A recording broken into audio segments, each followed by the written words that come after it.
Rated M for mature.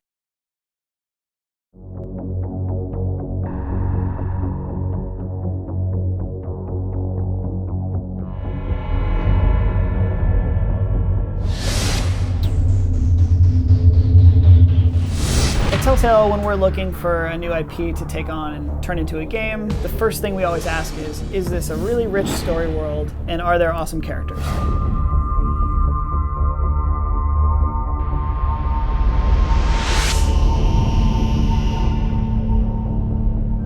So with The Walking Dead, I think players really sort of latched onto this strong storytelling and really awesome characters, and that's really the reason why we were so interested in Fables in the first place. Fables comic book series is written by Bill Willingham. It's been running for the past 10 years with DC Vertigo Comics. The Vertigo imprint has always been a place for very mature titles. Sandman, Transmetropolitan, Preacher, and Fables firmly fits in that group of very sophisticated content, very mature content, and definitely not comics for kids. It's wildly popular. It's been picking up awards for like the 10 plus years it's been around. I'm the woodsman. I saved Little Red Riding Hood from this monster. Fabletown is a place in Manhattan where all of the Fables who've been exiled from their homelands, or at least most of the Fables, live. And it's kind of hidden from our world, which they describe as the mundane world. They're wearing these things called glamours, which is basically magic to make yourself look like a human. Bigby!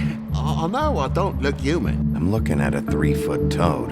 I'll get me glamour first thing in the morning. The basic story of The Wolf Among Us is centering around Bigby Wolf, Sheriff of Fabletown. He is responsible for the well-being of all these Fables who can't seek help from the police force outside. The whole story is kicked off with a murder that happens. Bigby kind of takes it upon himself to go out and investigate before word gets out and people get really panicked. Tell me you've been doing something. The last thing we need is all of Fabletown knowing there's a killer amongst us. We catch up with Bigby at a point in his life when he's trying to put the darkness and the sort of the events of his past behind him. The big bad wolf is not just a guy who blew down a pig's house. He's someone who terrorized these Fables, and they hate him. A couple thousand more of these, we'll be even on that house you owe me. When he was back in the homelands, he was always in this wolf form and hunted and killed and ate other Fables. And that's why it's so strange that he's the Sheriff of Fabletown, because he's gone from the hunter of Fables to effectively the protector of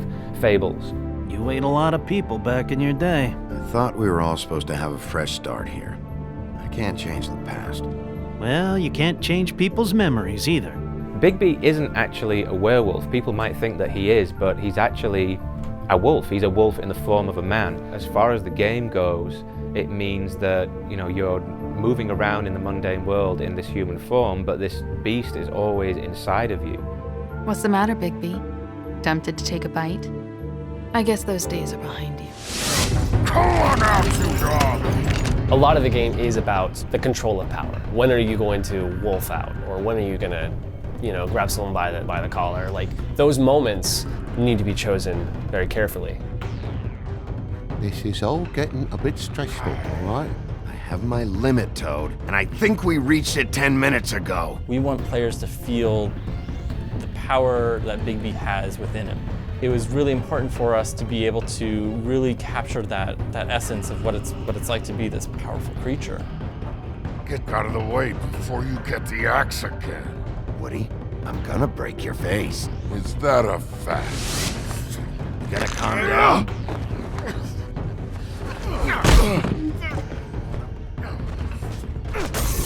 You're really trying to craft Bigby Wolf's persona in this community. Whereas in Walking Dead, it was a lot more about, do characters trust me or not? Well, where to first? The decisions that you make will affect the story that you experience. Not only that, will affect, as part of that story, how other characters within the game will treat you. I feel like we've met before.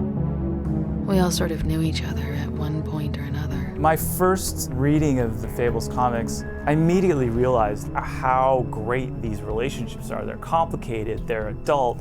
That is, I think, one of the things we do really well here too, which is complex relationships with characters who are deep and fleshed out, and giving the player the control to say, okay, what would you do? What if?